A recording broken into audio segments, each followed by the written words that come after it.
ஆண்டவராகிய இயேசு கிறிஸ்துவின் நாமம் மகிமைப்படுவதாக. இந்த நாளிலும் கூட நாம் கர்த்தருடைய வார்த்தையாய் தியானிக்கப் போகிறதான தலைப்பு, உங்கள் வாழ்க்கையில் அவர் வேலை வந்தது. ஆண்டவராகிய இயேசுவானவர் இந்த நாளில் உங்களை பார்த்து சொல்லுகிற ஒரு வார்த்தை, உங்கள் வாழ்க்கையில் அவர் கிரியை செய்யும் வேலை வந்தது. அவர் கிரியை செய்ய போகிறார். ஒரு தேவ மகிமையை காணும் வேலை வந்திருக்கிறது. ஒரு அற்புதங்களை காணும் வேலை வந்திருக்கிறது. இதை விசுவாசியுங்கள். இந்த விசுவாசத்தோடு இந்த தேவ செய்தியை கேளுங்கள். நிச்சயமாகவே அவர் உங்கள் வாழ்க்கையில் கிரியை செய்ய போவதை நீங்கள் காணப்போகிறீர்கள். இதற்காக நாம் எடுத்துக்கொள்ளப் போகிறதான வேத பகுதி யோவான் சுவிசேஷ புத்தகம் 2ஆம் அதிகாரம் 3-4 வசனங்கள். இது அனைவருக்கும் தெரிந்த வசனங்களே.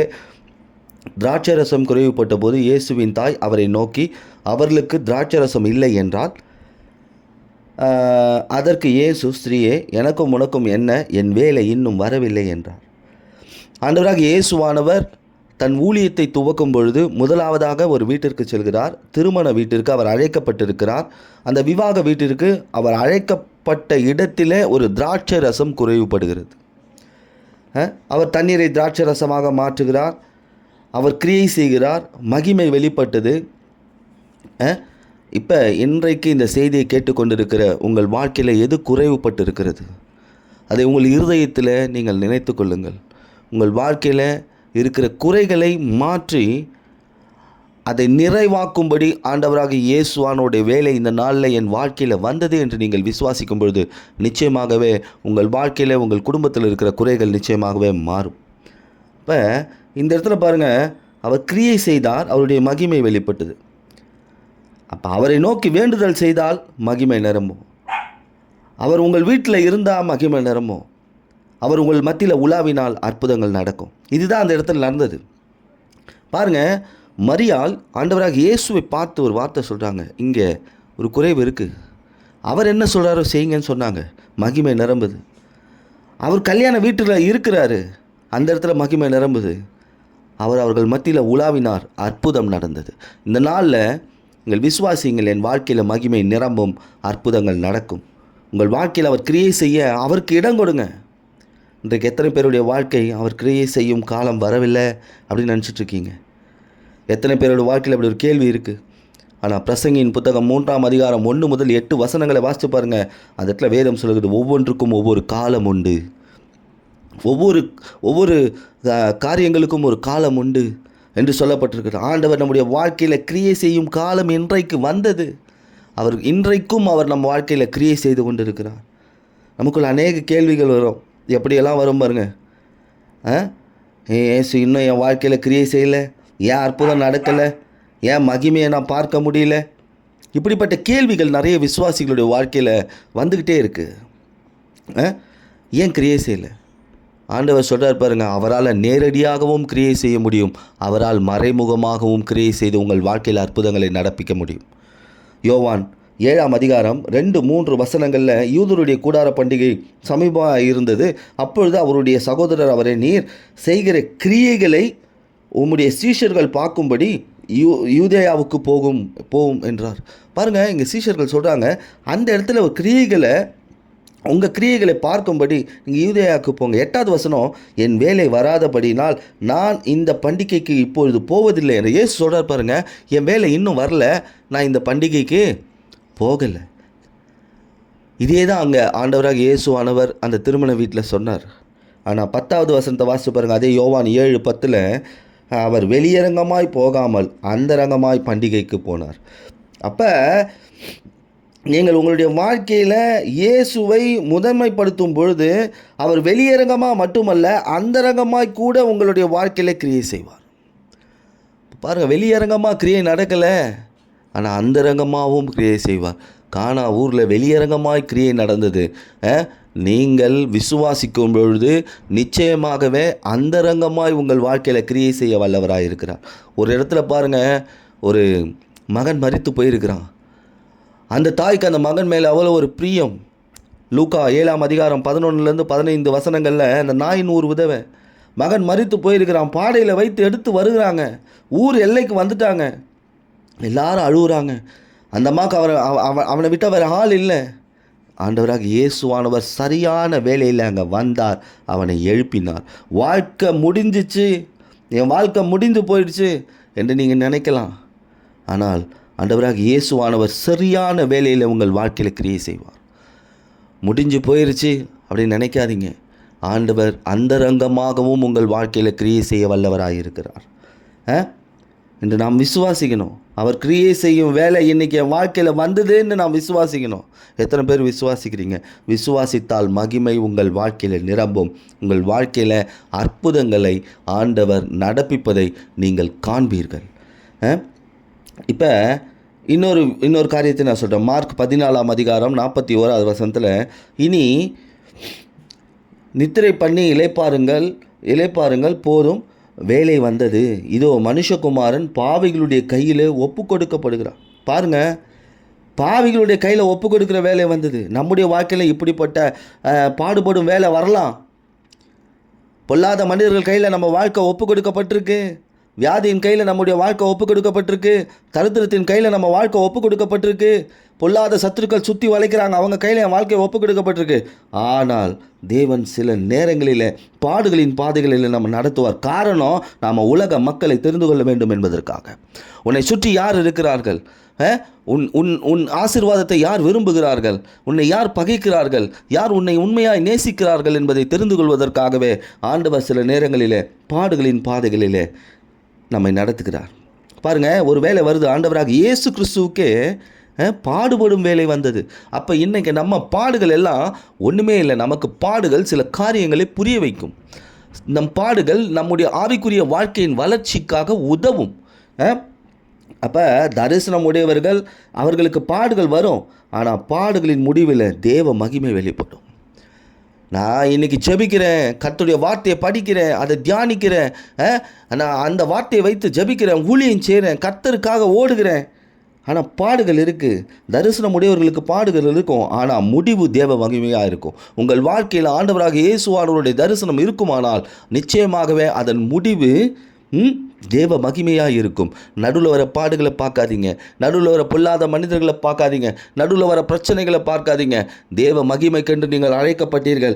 நிச்சயமாகவே தேவ மகிமை வெளிப்படும். ஆபிரகாமுடைய வாழ்க்கையில் ஒரு தரிசனம் கிடைச்சது. வாக்குத்தத்த சந்ததியை பெற்றெடுத்தார். காலதாமதமாச்சு, ஆனாலும் ஆண்டவர் வாக்குத்தத்த சந்ததியை கொடுத்தார். மோசேக்கு ஒரு தரிசனம் கிடைத்தது. ஜனங்களை வழி நடத்தினார். ஜனங்களை வழிநடத்தக்கூடியதான தரிசனம் கிடைத்தது. யோசேப்புக்கு ஒரு தரிசனம் கிடைத்தது. அந்த தரிசனம் அவனை சிங்காசனத்துக்கு கொண்டு போய் நிறுத்தினது. அப்போ அதாவது இந்த இடத்துல பாருங்கள், இந்த தரிசனம் பெற்றவர்கள் எல்லாமே பாடுகள் அனுபவித்தாங்க. பாடுகளின் முடிவு ஒரு இடத்துல சந்ததிகள் கிடைக்குது, ஜனங்களை வழிநடத்தக்கூடியதான கிருபைகள் கிடைக்கிறது, சிங்காசனம், ஒரு உயர்வு கிடைக்கிறது. தேவ வெளிப்பாடுகள். தரிசனம் இல்லாத மனிதன் பாடுபடும் பொழுது பின்வாங்கி போயிடுறான். பாருங்கள், இந்த தரிசனம் இல்லாதவன் தான் என்ன பண்ணுறான்? ஒரு பிரச்சனை வரும்போது ஆண்டவராக இயேசு விட்டு பின்வாங்கி போயிடுறாங்க. ஆனால் அப்போஸ்தலனாகிய பவுல் பாருங்கள், இவர் பெரிய தரிசனம் உடையவர். 195 சவுக்கடி கல் எறிகிறாங்க, மறுநாளே பிரசங்கம் செய்கிறாரு. தரிசனம் உடையவர்கள் பாடுகள் மத்தியிலும் நடத்தப்பட்டாலும் பின்வாங்கி போக மாட்டாங்க. உங்களுக்கு தரிசனம், ஆண்டவர் உங்களை குறித்த ஒரு தரிசனம் சொல்லியிருக்காருன்னா என்ன பாடு வந்தாலும் பின்வாங்க மாட்டாங்க. ஏன்னா இந்த ரகசியம் அறிந்து கொள்ளுங்கள். உங்கள் வாழ்க்கையில் தேவ மகிமைப்படும் வேலை வரும். அற்புதங்கள் நடக்கும் வேலை வரும். அப்போஸ்தலர் 9:16 அவன் என்னுடைய நாமத்து நிமித்தம் எவ்வளவாய் பாடுபட வேண்டும் என்பதை நான் அவனுக்கு காண்பிப்பேன் என்றார். பாருங்க, பவுலுக்கு சொன்ன ஒரு வார்த்தை, பாடுகளின் முடிவு மகிமை. யோவான் 12ஆம் அதிகாரம் 23ஆம் வசனத்தில், அப்பொழுது இயேசு அவர்களை நோக்கி, மனுஷகுமாரன் மகிமைப்படும்படியான வேலை வந்தது. எவ்வளவு பாடுபட்டோமோ அதற்கு முடிவு வரும். அவர் உங்கள் வாழ்க்கையில் மகிமைப்படும் வேலை வந்தது. பாடுகளின் மத்தியில், குறைவுகள் மத்தியில், விசுவாசத்தில் நீங்கள் நின்றா உங்கள் வாழ்க்கையில் அவர் மகிமைப்படும் வேலை வரும். பாடுகள் வரும், குறைவுகள் வரும், பிரச்சனைகள் வரும், நெருக்கடிகள் வரும். ஆனால் இயேசுவின் நாமத்தில் நீங்கள் நிற்கும்போது உங்கள் வாழ்க்கையில் அவர் உங்கள் வாழ்க்கையில் மகிமைப்படுவார். உங்களை கொண்டு அவர் நாமத்தை மகிமைப்படுத்துவார். சங்கீதம் 119, 126 வாசித்து பாருங்கள். நீதியை சரிக்கட்ட கர்த்தருடைய வேலை வந்தது. இது வரைக்கும் ஆண்டவர் எனக்கு நீதியே செய்யலையே, அநியாயமான மனிதர்கள் மத்தியில் நான் இருக்கிறேன், என் பிரச்சனைகளுக்கு நீதி செய்யும் வேலை இன்னும் வரலையே, ஆண்டவர் எனக்கு நீதி செய்ய மாற்றாரு. எத்தனை பேர் இப்படி கலங்கிக்கிட்டு இருக்கீங்க? சரீர பிரகாரமான பாடு, இதில் ஒரு நீதி கிடைக்கல. எனக்கு நெருக்கடியான ஒரு பாதை, அதில் ஒரு நீதி கிடைக்கல. என்னோட இருப்பவர்கள், நான் நம்பினவர்கள் கூட எனக்கு அநியாயம் செய்கிறாங்க. ஆனால் இவர்கள் மத்தியில் கர்த்தர் உங்களுக்காக நீதியை செய்யும் காலம் நிச்சயம் வரும். எதிர்பார்த்து காத்திருங்கள். உங்களுக்காக அவர் கிரியை செய்து கொண்டிருக்கிறார். இன்றும் என்றும் அவர் கிரியை செய்ய வல்லவராக இருக்கிறார். பாருங்கள், அவர் நீதியை செய்வார், நிச்சயமாக நீதி செய்வார். உங்கள் சத்துருக்களுக்கு நியாய தீர்ப்பு காலம் அந்த வேலை வரும். உங்கள் யுத்தங்களுக்கு முடிவு கிடைக்கும் காலம், அதுக்கான வேலை வரும்.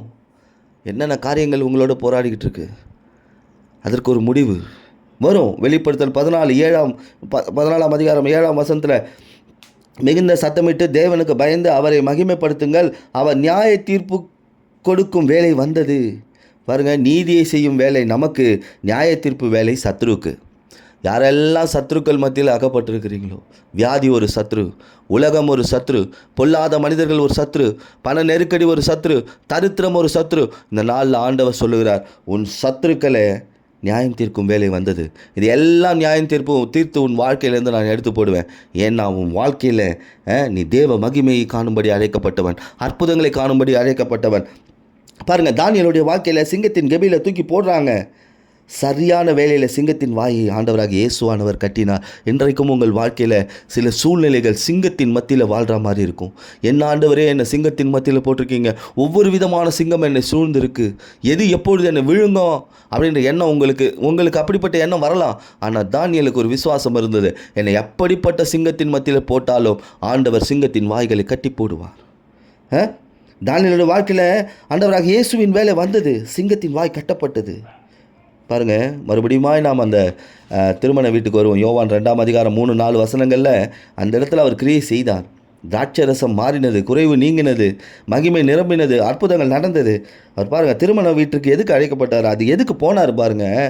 நம்மளாம் திருமண வீட்டுக்கு போனால் கிஃப்ட் கொடுப்போம், இல்லைனா வேறு ஏதாவது மொய் கொடுப்போம். ஆனால் இவர் திருமண வீட்டுக்கு மணமகன் மணமகளை பார்க்க போல, இந்த குடும்பத்திற்கு இன்னும் சில மணி நேரங்களிலே குறைவு வரப்போகிறது, அதை சரி செய்யும்படி அவர் போனார். அதுபோல தான் இன்றைக்கும் உங்கள் வாழ்க்கையில் ஒரு குறைவு வரும் என்று அவருக்கு தெரியுமானால், அவருக்கு அது தெரியும், குறைவு வரப்போகுது அப்படின்னா அவர் தேடி வந்துடுவார் அந்த குறைவுகளை மாற்றும்படி. இன்று உங்களுடைய குடும்பத்தில் அவர் கிரியை செய்யும் வேலை வந்தது. இன்றைக்கி உங்கள் குடும்பத்தை ஆண்டவர் கையில் ஒப்பு கொடுங்க. கர்த்தருடைய வேலை வந்தது. இந்த நாளில் கூட ஒரு வார்த்தை கேட்டிருக்கிறோம், கர்த்தருடைய வேலை வந்தது. ஏற்ற வேலையில் கர்த்தர் உங்களுடைய ஜெபத்தை கேட்பார், ஜெயத்தை கொடுப்பார். உங்கள் கண்ணீருக்கு தேவன் பதில் கொடுக்கும் வேலை வந்தது. உங்கள் வியாதி உங்களை விட்டு நீங்கும் வேலை வந்தது. தரித்திரத்தின் ஆவி உங்கள் குடும்பத்தை விட்டு போகும் வேலை வந்தது. உன் சத்துருக்களை தேவன் சரிகட்டும் வேலை வந்தது. நான் விசுவாசிக்கிறேன், என்னுடைய வாழ்க்கையில் உங்களுடைய கிரியை செய்யும் வேலை வந்தது என்று எத்தனை பேர் சொல்ல முடியும்? உன் வியாபாரத்தில் விருத்தி அடையும் வேலை வரும், அது வந்தது. உன் வேலையில் உயர்வடையும் வேலை வந்தது. உங்கள் குடும்பத்தில் இழந்த சமாதானம் திரும்பி வரும் வேலை வந்தது. நம்ம ஆண்டவராக இயேசுவை நோக்கி ஜெபிப்போம். அவர் என் வீட்டில் உலாவி கொண்டிருக்கிறார், என் பிரச்சனைகளை பார்த்து கொண்டிருக்கிறார், என் குறைவுகளை கண்டு கொண்டிருக்கிறார். அதை மாற்றும்படி, அதை மகிமையினால் நிரப்பும்படி, அந்த மகிமையை நான் காணும்படி, என் வாழ்க்கையில் அற்புதத்தை நான் காணும் வேலை வந்தது. நீங்கள் விசுவாசிங்கள். ஆண்டவராக இயேசுவானவர் இந்த நாளில் கூட உங்கள் மத்தியில், உங்கள் வாழ்க்கையில் அவர் வேலை வந்தது. அவர் வேலை என்ன? கிரியை செய்யும் வேலை, உங்கள் வாழ்க்கையில் மகிமையை காண்பிக்கும் வேலை, அற்புதங்களை நடப்பிக்கும் வேலை வந்தது. குறைவுகளை பார்க்காதீர்கள், குறைவுகளை மாற்றுகிற ஆண்டவராக இயேசுவை பாருங்கள். உங்கள் வாழ்க்கையில் இருக்கிற சத்துருக்களை பார்க்காதீர்கள், சத்ருவை சரி கட்டுகிற இயேசுவை பாருங்கள். உங்கள் சரீரத்தில் இருக்க வியாதியை பார்க்காதீர்கள், உங்கள் வியாதியை மாற்றி பலப்படுத்துகிற இயேசுவை பாருங்கள். நிச்சயமாகவே அவர் உங்கள் வாழ்க்கையில் கிரியை செய்யும் வேலை வந்தது. விசுவாசியுங்கள், நிச்சயமாகவே தேவ மகிமையை காண்பீர்கள், அற்புதங்கள் நடக்கும். கர்த்தர் இந்த நாளில் கூட இந்த வார்த்தை உங்கள் மத்தியில் பேசியிருக்கிறார். உங்கள் வாழ்க்கையில் அவர் வேலை வந்தது. விசுவாசியுங்கள், நிச்சயமாகவே ஆண்டவராகிய இயேசுவானவர் உங்களையும் உங்கள் குடும்பத்தையும் உயர்த்தி ஆசீர்வதிப்பார். ஆமென்.